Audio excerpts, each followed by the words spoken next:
பங்கேற்று ஆய்வுரை வழங்கி அமர்ந்திருக்கிற முனைவர் சி. இளங்கோ அவர்களே, எனக்கு பின்னர் உரையாற்றவிருக்கிற பேராசிரியர் ஞான அலாய்சியஸ் அவர்களே,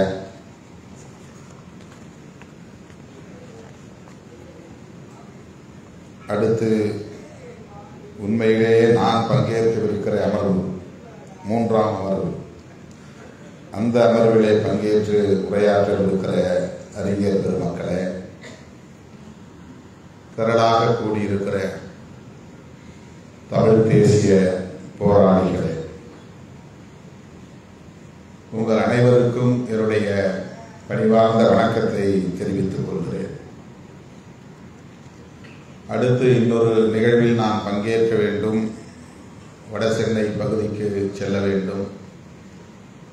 அதன் பின்னர் நான் இரவு நெடுந்தூரம் பயணம் செய்ய வேண்டும் என்கிற ஒரு நெருக்கடியான சூழலில் தான் உங்கள் முன்னால் நான் நின்று கொண்டிருக்கிறேன். இந்த இரண்டாம் அமர்வில் ஒரு இடைச்செருகலாக நான் வர நேர்ந்து விட்டது. அதற்காக பொறுத்தருட வேண்டுகிறேன். மே 17 இயக்கம் மிகுந்த பொறுப்புணர்வோடு தமிழ் தேசிய அரசியலை இந்த மண்ணில் வளர்த்தெடுக்க வேண்டும் என்ற அந்த பொறுப்புணர்வோடு இது போன்ற ஆய்வரங்கங்களை அறிஞர் பெருமக்களை கொண்டு நடத்தி வருகிறது. இதே அரங்கில் கடந்த ஆண்டு இந்த தமிழ் தேசிய பெருவிழாவை வெற்றிகரமாக நடத்தினார் தோழர் திருமுருகன் காந்தி அவர்கள். அதிலும் பங்கேற்று உரையாடக்கூடிய ஒரு வாய்ப்பை எனக்கு வழங்கினார். இது இரண்டாவது ஆண்டாக இந்த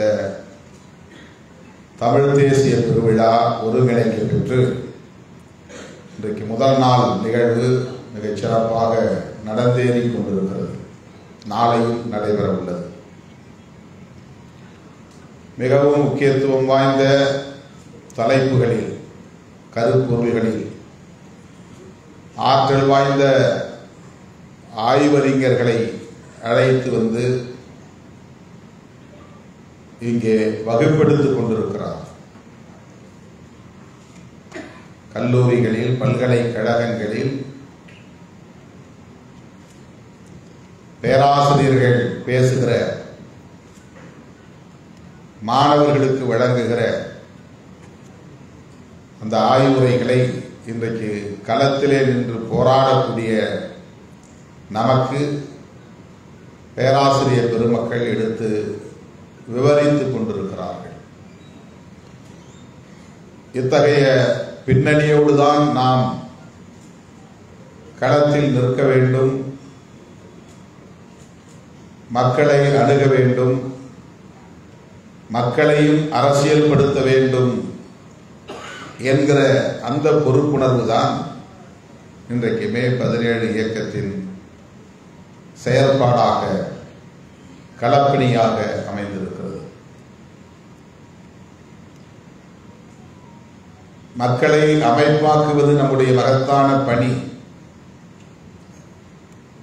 அதற்கு அவர்களை அரசியல்படுத்த வேண்டியது இன்றியமையாத தேவை.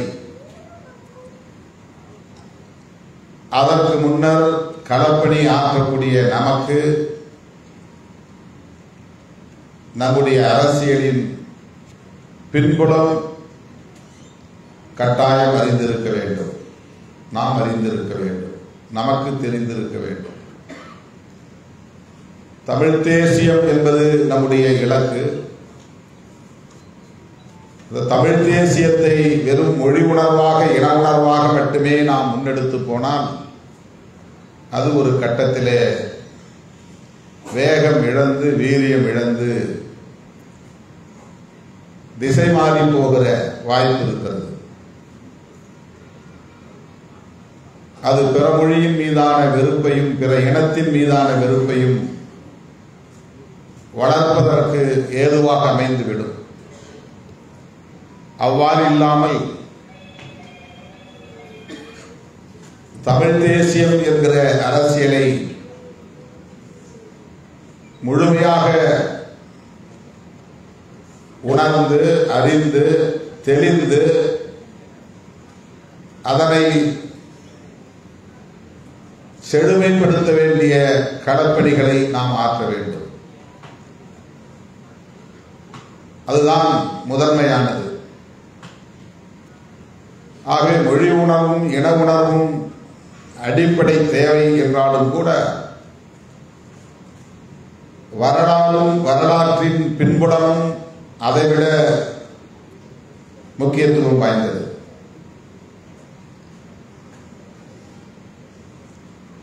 அந்த புரிதலோடு தான் இத்தகைய கருத்தரங்குகள் மே 17 இயக்கத்தால் ஒருங்கிணைக்கப்படுகிறது என்று நான் பெரிதும் நம்புகிறேன். தமிழர் வரலாறு அது அரசியல் சார்ந்தது, பண்பாட்டை சார்ந்தது, இதர வாழ்வியலை சார்ந்தது என்கிற அடிப்படையில் முப்பெரும் தலைப்புகளாக பிரித்து 2 நாள் அமர்வுகளை தோழர் திருமுருகன் காந்தி அவர்கள் ஒழுங்கு செய்திருக்கிறார், ஒருங்கிணைத்திருக்கிறார். எழுச்சியும் வீழ்ச்சியும் கொண்டதுதான் வரலாறு. மகிழ்ச்சியும் துன்பமும் கலந்ததுதான் வரலாறு. அந்த வரலாற்றில் அரசியல் களத்திலே பங்கேற்பவர்கள் முதன்மையானவர்களாக இருக்கிறார்கள் அல்லது அந்த வரலாற்றை எழுதக்கூடியவர்களாக படைக்கக்கூடியவர்களாக இருக்கிறார்கள். அரசியல் களத்தில் நேரடியாக பங்கேற்க முடியாத உழைக்கும் மக்கள் இதை பற்றிய எந்த புரிதலும் இல்லாமல், அரசியலோடு தொடர்பு இல்லாமல், இலக்கியத்தோடு ஈடுபாடு இல்லாமல் எப்போது போல் இயங்கிக் கொண்டே இருக்கிறார்கள், உழைத்துக் கொண்டே இருக்கிறார்கள். இந்த அரசியல் எழுச்சியால் அல்லது அரசியல் வீழ்ச்சியால் ஏற்படுகிற பாதிப்புகளுக்கு ஆளாகிறார்கள், அதன் விளைவுகளை சந்திக்கிறார்கள். ஆனால் அவர்களுக்கும் இந்த அரசியல் களத்திற்கும் தொடர்பில்லை, நேரடி தொடர்பில்லை. இந்த மண்ணை யார் யார் ஆண்டார்கள் என்று அவர்கள் ஆண்டபோதே உழைக்கிற மக்களுக்கு தெரியாது. பாண்டியன் பரம்பரை அவனுக்கு தெரியாது. சோழன் பரம்பரை அவனுக்கு தெரியாது. ஆனால் அவன் இந்த மண்ணின் மைந்தன், இந்த மண்ணின் பூர்வீக குடி, இந்த மண்ணில் உழைத்துக் கொண்டே இருப்பவன், பாடாற்றிக் கொண்டே இருப்பவன். அதுபோலதான் இன்றைக்கும் கூட இந்தியாவில், தமிழ்நாட்டில் எத்தனை அரசியல் கட்சிகள் இருக்கின்றன, அந்த அரசியல் கட்சிகளின் தலைவர்கள் யார் என்று உழைக்கிற மக்களுக்கு, ஆடு மாடு மேய்க்கிற மக்களுக்கு தெரியாது. அரசன் புரசலாக அவர்களின் செவிகளில் இன்றைக்கு விழுந்திருக்குமே தவிர இதன் பின்னணி தெரியாது. யார் இந்த நாட்டை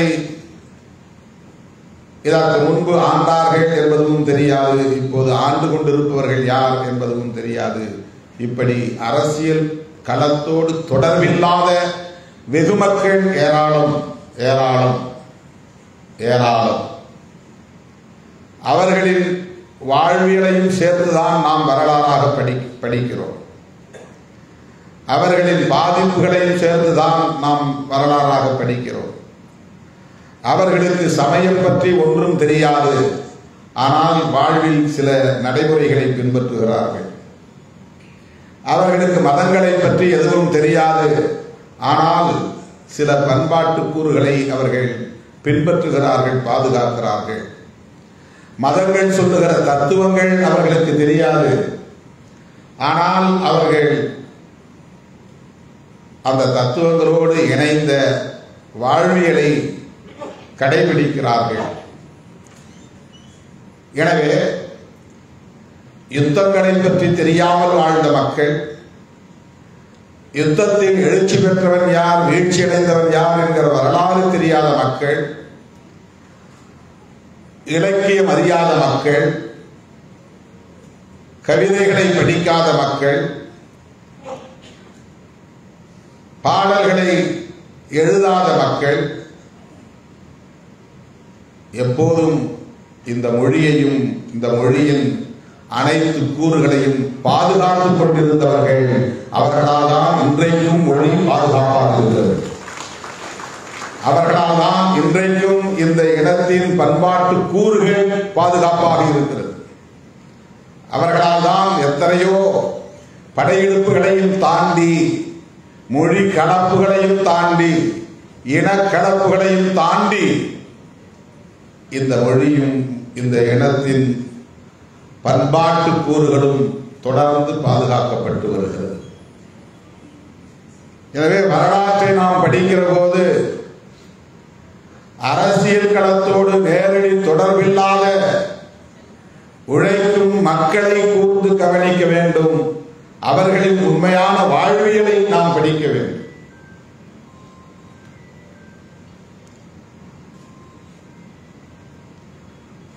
ஆண்ட மன்னர்களின் வரலாற்றை படித்துவிட்டால் அது வரலாறு ஆகிவிடாது. அவர்களின் வெற்றிகளை நாம் பெருமை பொங்க பேசுவதனால் அது வரலாறு ஆகிவிடாது. அவையும் இணைந்துதான் வரலாறு என்பதிலே யாருக்கும் மாற்று கருத்து இல்லை. ஆனால் அவற்றை எல்லாம் கடந்த சமூகம் ஒன்று இருக்கிறது, மக்கள் இருக்கிறார்கள். அவர்களுக்கு உண்மையிலேயே சாதி என்பது தெரியாது. ஆனால் அது வாழ்வில் இயங்கிக் கொண்டிருக்கிறது. அதிலே பகை எழாது, அவர்களுக்கு இடையிலே பகை எழாது. சாதி பெயர்களை இயல்பாக சொல்லி உறவாடுகிறார்கள். பகை இல்லை, அந்த இடத்திலே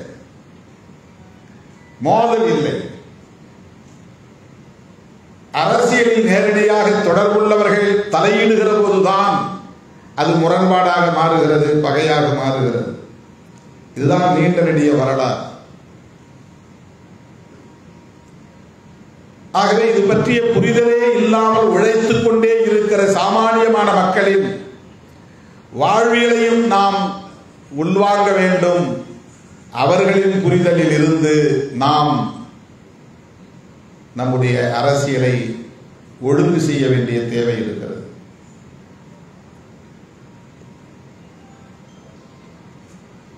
இன்றைக்கு தமிழ் தேசியம் என்பதை நாம் உரத்து பேசுகிறோம்.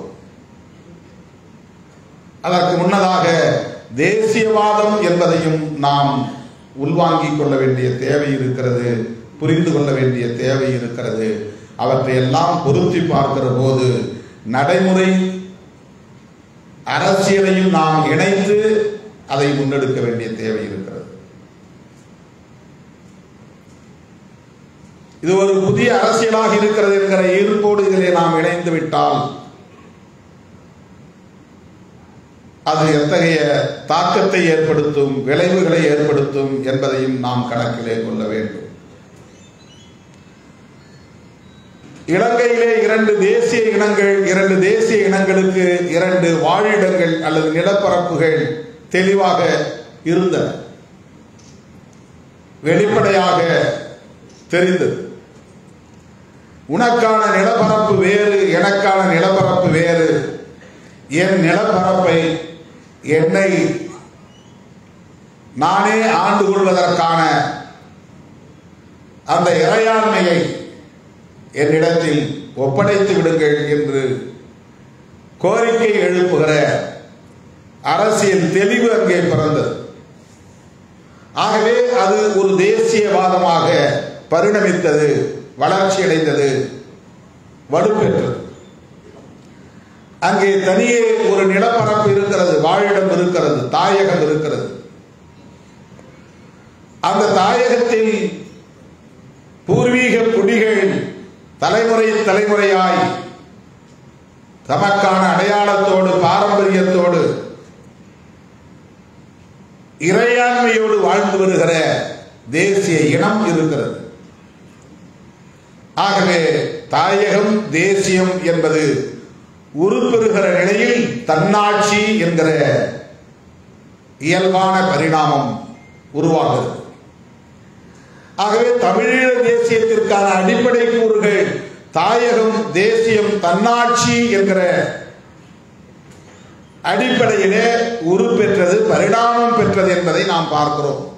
அது உண்மையிலேயே தமிழீழ தேசியவாதம்.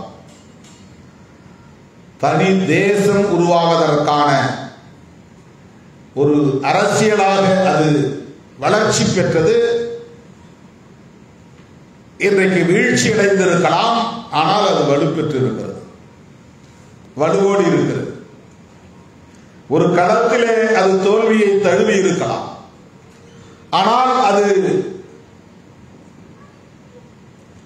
முற்றிலும் சிதைந்து போனது என்று சொல்ல முடியாது. தமிழீழ தேசியம் என்கிற அரசியல் இந்த 3 கூறுகளை அடிப்படையாக கொண்டு வளர்ச்சியடைந்திருக்கிற நிலையிலே அதை எந்த சக்தியாலும் சிதைக்க முடியாது.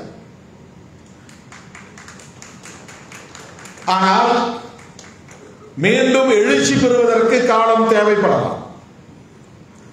அதற்கு சர்வதேச சூழல் பொருந்தி வர வேண்டும். அதற்கான காலம் கணிய வேண்டும்.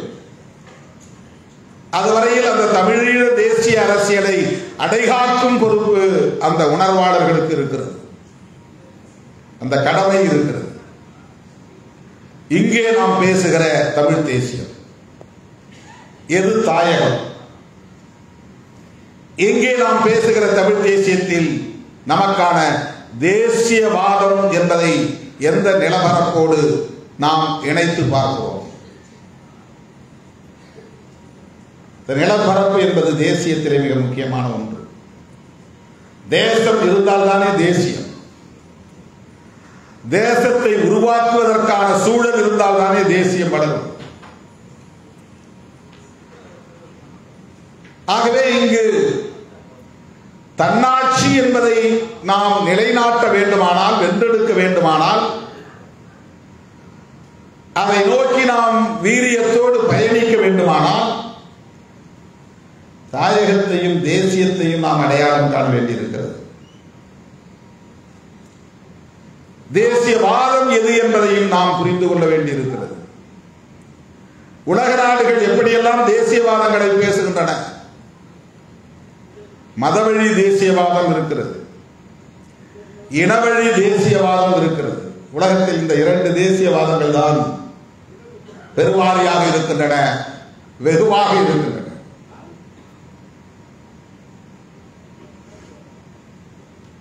இனவழி தேசியவாதம் அல்லது மொழிவழி தேசியவாதம், அதன் அடிப்படையில் தேசங்கள் உருவாகி தன்னாட்சி அதிகாரத்தை பெற்று சர்வதேச அரங்கில் தமக்கான தனி அடையாளத்தோடு இன்றைக்கு கோலோச்சுவதை நாம் பார்க்கிறோம். நாம் இங்கே இலங்கை தீவில் இருப்பதை போல இல்லை. இந்திய தேசத்திற்குள்ளே ஒரு மாநிலமாக இருக்கிறோம். இந்திய அரசமைப்பு சட்டத்திற்குள்ளே நாம் கட்டுப்பட்டு இருக்கிறோம். இந்தியா என்கிற தேசத்தை உருவாக்குவதற்காக இந்திய அரசமைப்பு சட்டத்தை ஏற்றுக்கொண்டிருக்கிறோம். இந்தியா என்கிற தேசத்தை உருவாக்குவதற்காக அரசமைப்பு சட்டம் சொல்லுகிற இறையாண்மையை நாம் ஏற்றுக்கொண்டிருக்கிறோம். இந்திய அரசமைப்பு சட்டம் சொல்லுகிற இந்த தேசியவாதத்திற்கு கட்டுப்பட்டு நாடாளுமன்ற ஜனநாயகத்தை உள்வாங்கி இருக்கிறோம், ஒப்புக்கொண்டிருக்கிறோம், ஏற்றுக்கொண்டிருக்கிறோம். இந்திய அரசமைப்பு சட்டம் முன்மொழியக்கூடிய இந்த நாடாளுமன்ற ஜனநாயகத்தை ஏற்றுக்கொண்டதனால் இந்த தேர்தலிலும், சட்டமன்ற நாடாளுமன்ற தேர்தல்களிலும் நாம் பங்கேற்கிறோம். இவற்றையெல்லாம் ஏற்றுக்கொண்டு நாம் தமிழ் தேசியம் என்று பேசுகிறோம் என்றால், ஒன்று நம்மை நாமே ஏமாற்றிக் கொள்கிறோம் அல்லது மக்களை ஏமாற்றுகிறோம் என்று பொருளாகிவிடும். இது ஒரு புரிதலுக்காகத்தான் உங்கள் முன்னால் நான் வைக்கிறேன். இது மாற்று கருத்து அல்ல, அது முரண்பட்ட கருத்து அல்ல, எதிர்கருத்து அல்ல. நமக்கு ஒரு புரிதல் தேவை. இந்திய அரசமைப்பு சட்டத்திற்கு உட்பட்ட தமிழ் தேசியம் உண்டா? இந்திய அரசமைப்பு சட்டத்தின் ஒற்றை குறிக்கோள் இந்தியாவை ஒரே தேசமாக்குவதுதான். அதற்கான தேசியவாதம் தான் எல்லா தேசிய கட்சிகளாலும் முன்வைக்கப்படுகிறது. காந்தி காலத்திலே காங்கிரஸ் முன்வைத்த தேசியவாதம் ஆங்கிலேய எதிர்ப்பை முன்னிறுத்தியதால் இந்தியர் என்கிற தேசியவாதத்தை முன்வைத்தார்கள்.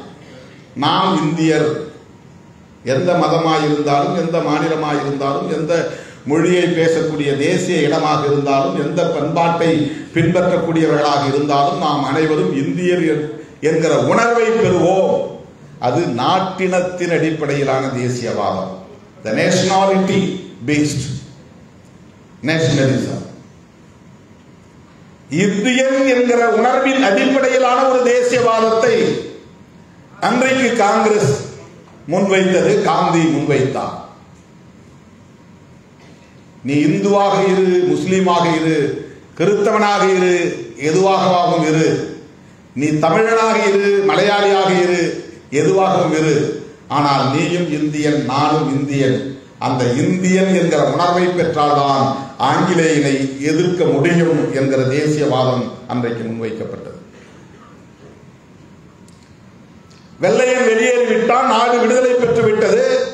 இன்றைக்கு ஆங்கிலேயனை முன்னிறுத்தி ஒரு நாட்டின தேசியவாதத்தை எழுச்சி பெற வைக்க முடியாது என்பதை உணர்ந்து கொண்ட பாரதிய ஜனதா கட்சி தொடர்ந்து ஆட்சி அதிகாரத்தை தக்க வைத்துக் கொள்ள வேண்டும் என்கிற அடிப்படையில், பெரும்பான்மைவாதத்தின் அடிப்படையில் ஆட்சியை கைப்பற்ற முடியும் என்பதற்கான வாய்ப்பை இந்த அரசமைப்பு சட்டம் தந்திருக்கிற சூழலில் இந்து என்கிற பெரும்பான்மையை கையில் எடுத்து மதவழி தேசியவாதத்தை இது முன்வைக்கிறது. நீயும் நானும் இந்தியனாய் எழுவோம் என்று அல்ல, இந்துக்களாய் எழுவோம் என்று அந்த கட்சி தேசியவாதத்தை முன்வைக்கிறது. ஆகவே அவன் இந்தியாவை ஒரு தேசமாக்க விரும்புகிறான். மதவழி அடிப்படையில் தேசியவாதத்தை முன்வைக்கிறான். மதவழி அடிப்படையில் தேசியவாதத்தை முன்வைக்கிற போது மொழியும் ஒரு முக்கியமான பிரச்சனையாக முன்வந்து நிற்கிற போது அவன் பார்வையில் அவனுக்கு அது சரி என்கிற அடிப்படையில் அவன் இந்தியா முழுவதும் இந்தியை பேச வைக்க வேண்டும். எல்லா மாநில மக்களும், பிற மொழியை தாய்மொழியாக கொண்ட மக்களும் இந்தியை பேசக்கூடியவர்களாக ஆக்கிவிட வேண்டும் என்பதில் தீவிரமாக இருக்கிறான். ஒரே தேசம், ஒரே கலாச்சாரம் என்பதுதான் அவனுடைய தேசியவாதம். ஒரே தேசம், ஒரே மொழி என்பதுதான் அவனுடைய தேசியவாதம். ஒரே கலாச்சாரம் என்கிற போது அதிலே மொழியும் மதமும் சேர்ந்து விடுகிறது. கலாச்சாரம், பண்பாடு என்றால் மொழி சார்ந்த, மதம் சார்ந்த வாழ்வியல் தான் கலாச்சாரம், பண்பாடு. ஒரே தேசம், ஒரே கலாச்சாரம், ஒரே தேசம், ஒரே மொழி, அப்போதுதான் ஒரே அவன் விரும்புகிற ஒரே தேசத்தை உருவாக்க முடியும். எனவே அவன் விரும்புகிற கலாச்சாரத்தை கட்டமைக்க வேண்டுமானால் அவனுக்கு இந்து கலாச்சாரம் தான் பெரும்பான்மையானது, முதன்மையானது. அவன் பேசுகிற அந்த கலாச்சாரத்தை மேலும் இங்கே உறுதிப்படுத்த வேண்டுமானால் இந்தியா முழுவதும் மொழி அடிப்படையில் மக்கள் பிரிந்து போய்விடாமல் தடுக்க வேண்டும். அந்த பிரிவினை வாத உணர்வு தலை தூக்கிவிடக் கூடாது. அது பிராந்தியவாதம், அது கூடாது. அது தேசியவாதம் இல்லை. மொழி அடிப்படையில், தேசிய அடிப்படையில் ஒவ்வொருவரும் பேசத் தொடங்கினால், அந்த உணர்வை பெற்றால், அது வலு பெற்றால் அவன் விரும்புகிற ஒரே தேசத்தை உருவாக்க முடியாது. மதவழி தேசியவாதத்தை கட்டமைக்க முடியாது. இந்திய அரசமைப்பு சொல்லுகிற ஒற்றை தேசத்தை உருவாக்க முடியாது. நாடு விடுதலை பெற்ற போது ஒரு தேசமாக இல்லை, நூற்றுக்கணக்கான சமஸ்தானங்கள் இருந்தன. பிரிட்டிஷ் ஆட்சிக்குட்பட்ட இந்திய பகுதிகள் இருந்தன. அவற்றையெல்லாம் இணைந்து ஒரு தேசமாக்க வேண்டும்.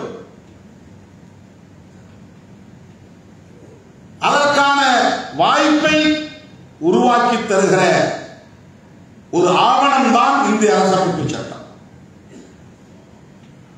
ஆகவே நான் மறுபடியும் வருகிறேன், நாம் பேசுகிற தமிழ் தேசியம் தமிழீழ தேசியத்தோடு பொருந்துமா என்றால் பொருந்தாது. அந்த பிரபாகரன் அவர்கள் அதில் தெளிவாக இருந்தால் ஒரு தேசத்தின் விடுதலை தான் இறுதி இலக்கு. அதுதான் இனத்தின் விடுதலை, அதுதான் மொழியின் விடுதலை. ஆகவே ஒரு நாடு விடுதலை பெற வேண்டும் என்பதுதான் ஒரு தேசியவாதத்தின் அடிப்படையாக இருக்க முடியும். நாம் என்ன தேசியவாதத்தை முன்னெடுக்க போகிறோம்? இந்தியாவை பொறுத்தவரையில் பல தேசிய இனங்கள் சிதறி கிடக்கிற ஒரு நிலப்பரப்பாக இருந்தாலும் கூட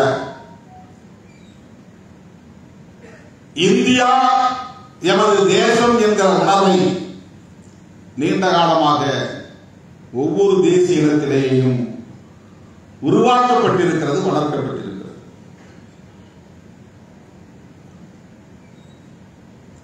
இந்திய அரசமைப்பு சட்டத்தை ஏற்றுக்கொண்ட நிலையில அது மேலும் வலுப்பெற்று விட்டது. இவ்வாறான சூழலில் நாம் வெறும் மொழி உணர்வையும் இன உணர்வையும் முன்னிறுத்துகிற போது பிற மொழி வெறுப்பாக அது மாறி நம்முடைய பயணம் மடைமாற்றம் செய்யப்படுகிறது அல்லது திசை திருப்பப்படுகிறது. மேலும் பிரபாகரன் அவர்களின் வெற்றி என்னவென்றால் ஒரு தேசத்தின் விடுதலையை முன்னிறுத்தி தமிழீழ தேசியவாதத்தை உயர்த்தி பிடித்த சூழலிலும் மிக கவனமாக பொறுப்புணர்வோடு சிங்கள இனத்தின் மீதான வெறுப்பை வளர்க்கவில்லை. எந்த தமிழனும் சிங்களவனை பார்த்து கல்லெடுத்து அடித்ததில்லை. சிங்களவனோடு ஒரு வெறுப்பை அவன் உமிழ்ந்தது. நான் தமிழன், நீ சிங்களன் என்கிற அடிப்படையில் யாரும் தமிழர் தரப்பில் இருந்து நிகழவில்லை. ஏன் புலி படையே கூட சாதாரணமான உழைக்கும் சிங்கள மக்களின் மீது தாக்குதல் நடத்தவில்லை. அரசியல் ரீதியான தாக்குதல் நடத்தினார்களே தவிர மொழி அடிப்படையில் சிங்களவர்களை வெறுப்புக்குள்ளாக்கி பார்க்கிற இடமெல்லாம் சிங்களவனை தாக்குங்கள் என்கிற அடிப்படையிலே அதன் பயணம் ஒருபோதும் நிகழ்ந்ததில்லை. அந்த யுத்தத்தில் எவ்வளவு கவனமாக அவர் இன்னொன்றையும் கையாண்டார் என்பதை நாம் புரிந்து கொள்ள வேண்டும். தேசிய இனத்தின் விடுதலைக்கான ஒரு யுத்தத்தை நடத்திய பேரரசு பிரபாகரன் அவர்கள் எந்த இடத்திலும் தமிழனை ஒரு இந்து என்று அவர் பயிற்றுவிக்கவில்லை. அந்த உணர்வை அவர் உணரவில்லை, அந்த அடையாளத்தை அவர் உயர்த்தி பிடிக்கவில்லை. இந்து என்கிற அடையாளத்தை உயர்த்தி பிடித்திருந்தால் இந்திய தேசத்திலிருந்து அவர்களுக்கு ஆதரவே பெருகியிருக்கும். வட இந்தியக்காரர்கள் கைநீட்டி இருப்பார்கள், அரவணைத்திருப்பார்கள். தமிழர் என்கிற அந்த அடையாளத்தை தவிர்த்தவர் மத அடிப்படையிலான எந்த உணர்வையும் அவர் உள்வாங்கியதில்லை, ஏற்றுக்கொண்டதில்லை. அதை யாருக்கும் பயிற்றுவிக்கவும் இல்லை. தாயகம், தேசியம், தன்னாட்சி என்கிற கொள்கை அடிப்படையிலே ஒரு தேசத்தின் விடுதலையை முன்னிறுத்தி அந்த தமிழீழ தேசியம் வளர்த்தெடுக்கப்பட்டது, செழுமைப்படுத்தப்பட்டது என்பதுதான் தமிழீழ விடுதலை புலிகளின் வெற்றி. அந்த இயக்கம் தோற்று போயிருக்கலாம், அந்த யுத்தத்தில் தோற்று போயிருக்கலாம், அந்த கருத்தியல் வெற்றி பெற்றிருக்கிறது. அந்த தமிழீழ தேசியம் என்கிற கருத்தியல் வளர்ச்சி அடைந்திருக்கிறது. ஆனால் இன்றைக்கு அதை சீர்குலைக்க, சிதைக்க மதவாதிகளும் சாதியவாதிகளும் உட்புகுந்து விட்டார்கள்.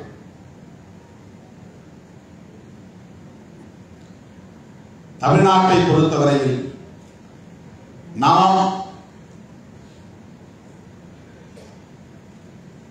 இந்த அரசமைப்பு சட்டத்திற்கு உட்பட்டு நம்முடைய தனித்துவத்தை பாதுகாக்கிற ஒரு போராட்டத்தை, நீண்ட நெடிய பாரம்பரியம் கொண்ட ஒரு தேசிய பேரினத்தின் வரலாற்றை, பண்பாட்டை, வாழ்வியலை அதன் மூலம் இந்த சமூகம் ஈட்டி இருக்கிற அறிவு சொத்தை பாதுகாப்பதற்கான ஒரு போராட்டத்தை நாம் நடத்துகிறோம். அந்த புரிதலோடு தான் இந்த தமிழ் தேசியத்தை நாம் முன்னெடுக்க வேண்டும். இதுதான் விடுதலை சிறுத்தைகளின் புரிதல்.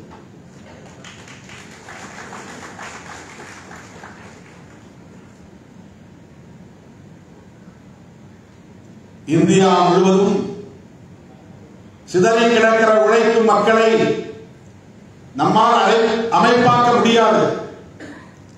ஆனால் தமிழ்நாட்டுக்குள்ளே நம்மால் அதை சாதிக்க முடியும். அந்த நம்பிக்கையோடு தான் நாம் களத்தில் இருக்கிறோம். இந்தியாவிலும் தமிழ்நாட்டிலும் ஒரே பண்புள்ள பகையை நாம் எதிர்கொள்ள வேண்டியிருக்கிறது. கடலிலே ஒரு ஓரத்தில் ஒரு டம்ளர் தண்ணீரை நாம் அள்ளி எடுத்தால் எஞ்சி இருக்கிற கடலில் இருக்கிற அதே தன்மை அள்ளிய நீரிலும் இருக்கும். அதே போல ஒட்டுமொத்த இந்தியாவில் என்ன பண்பு இருக்கிறதோ அது தமிழ்நாட்டிலும் இருக்கிறது.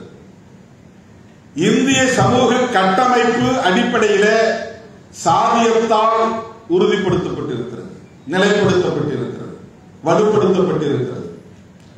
சாதிய வேர்கள் இந்திய தேசம் முழுவதும் பரவி கிடக்கின்றன. இந்த சாதியத்தின் வேரை அறுப்பதன் மூலம்தான் பகுதியாகவோ முழுமையாகவோ ஒரு விடுதலையை வென்றெடுக்க முடியும் என்பதுதான் நாம் உணர்ந்து கொள்ள வேண்டிய அரசியல். அதுதான் பெரியாரியம், அதுதான் அம்பேத்கர். பெரியாரை அப்படித்தான் அணுக வேண்டும். அவரை வெறும் பார்ப்பன துவேசியாக பார்க்கிறார்கள். அவரை தமிழர் அல்லாதவர் என்று விமர்சிக்கக்கூடிய அளவுக்கு தமிழ் தேசியம் இழிந்து கிடக்கிறது, கீழாகி போய்விட்டது, அற்பமாகிவிட்டது. தமிழ் தேசியம் அப்படி அல்ல. எந்த மொழியையும் வெறுப்பதல்ல தமிழ் தேசியம், எந்த இனத்தையும் வெறுப்பதல்ல தமிழ் தேசியம். அவர் கன்னடர் என்பதால் தான் தமிழை காட்டுமிராண்டி மொழி என்றார் என்று கற்பிக்கிறார். திட்டமிட்டு அவதூறு பரப்புகிறார். ஒரு கற்பிதத்தை மக்களிடத்தில் பரப்புகிறார். இது எவ்வளவு பெரிய ஆபத்தான ஒரு அரசியல். இதை எப்படி தமிழ் தேசியம் என்று எடுத்துக்கொள்ள முடியும்?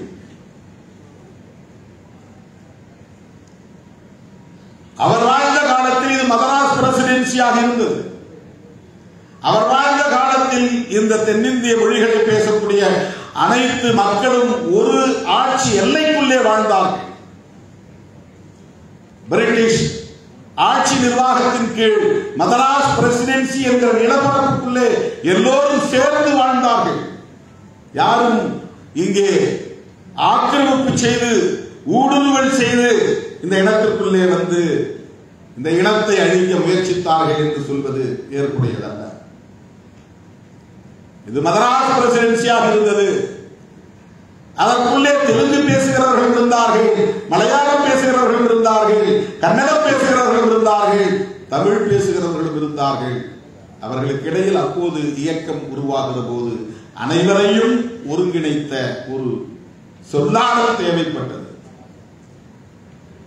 பெரியாருக்கு முன்னரே பண்டிதர் பேசினார் திராவிடம். பெரியாருக்கு முன்னரே ரெவரண்ட் ஜான் ரத்தினம் திராவிடர் கழகம் என்கிற பெயரிலே இயக்கம் கண்டார். நான் கேட்கிறேன், அயோத்திதாச பண்டிதரும் அதே கெட்ட எண்ணத்தோடு தான் திராவிடம் என்ற சொல்லை கையாண்டாரா? அதே தீய நோக்கத்தோடு தான் ரெவரண்ட் ஜான் ரத்தினமும் திராவிடர் கழகம் என்கிற இயக்கத்தை உருவாக்கினாரா? தமிழர்களின் உணர்வுகளை சிதைக்க வேண்டும் என்பதற்காகவா? தமிழ் தேசிய அரசியல் எழுச்சி பெறக்கூடாது என்பதற்காகவா? திராவிடம் என்பது சாதியத்தின் வேறெடுக்கும் ஆயுதம். அது சனாதனத்தை வேறெடுக்கும் ஆயுதம். அப்படித்தான் அறிஞர் பெருமக்கள் அதை கையாண்டார்கள். இன்றைக்கு மொழிவழி மாநிலங்கள் உருவான பிறகு அது தேவையில்லை என்பது ஏற்புடையது. வேறு அது வேண்டாம் என்றால் வேண்டாம், சரி.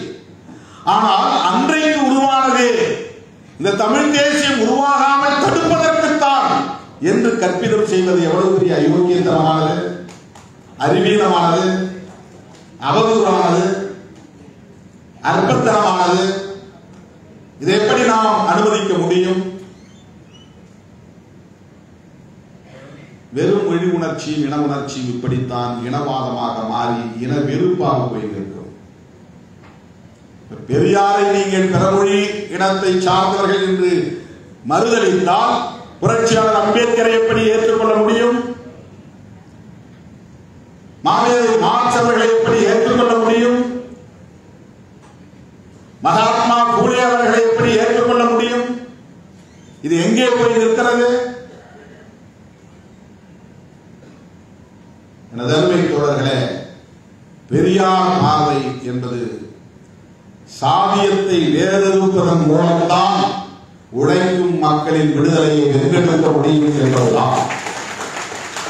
எல்லாவற்றையும் தூக்கி பின்னால் வைத்தார், அனைத்தையும் தூக்கி பின்னால் வைத்தார். அடிநிலையில் உழலக்கூடிய எளிய மக்களின் விடுதலையை முன்னால் வைத்தார். அவர்களை சிதறடித்திருப்பது, அவர்களை சிதைத்துக் கொண்டிருப்பது, அவர்களை ஒடுக்கி வைத்திருப்பது, அவர்களின் உழைப்பை சுரண்டிக் கொண்டிருப்பது சமாதானம் என்கிற அரசியல் தான். அதுதான் இவ்வளவு பெரிய சமூக பாகுபாடுகளுக்கு காரணம். டிஸ்கிரிமினேஷன்ஸ், இந்த பாகுபாடுகளுக்கு காரணம். அதை வேறு இருக்க வேண்டும் என்கிற வேட்கையும் வெறியும் தந்தை பெரியாரிடத்தில் இருந்திருந்தது. தமிழர்களை ஒருங்கிணைக்க வேண்டுமானால் இந்த பார்வையோடு நாம் மொழிவழி தேசியத்தை முன்னெடுக்க வேண்டிய தேவை இருக்கிறது. அதை தமிழீழ தேசியத்தோடு நாம் இணைத்து பேசுவது அவர்களையும் நாம் கொச்சைப்படுத்துவதாகிவிடும். அது வேறு, இது வேறு. நாம் இந்த அரசமைப்பு சட்டத்திற்குள்ளே நின்று ஜனநாயகத்தை பாதுகாத்து இந்த சமாதானத்தை வேறறுப்பதற்கு இந்திய தேசிய பார்வையும் தவிர்க்க முடியாததாக இருக்கிறது என்பதை ஒப்புக்கொண்டு தமிழை சிதைக்க வருகிற இந்தியை எதிர்த்து தமிழர்களை இந்தி பேசக்கூடியவர்களாக மாற்ற துடிக்கிற வட இந்திய ஆதிக்க சக்திகளை எதிர்த்து நாம் களமாட வேண்டியிருக்கிறது. அந்த புரிதலோடு இந்த அரசியலை நாம் முன்னெடுப்போம் என்பதை சொல்லி வாய்ப்புக்கு நன்றி கூறி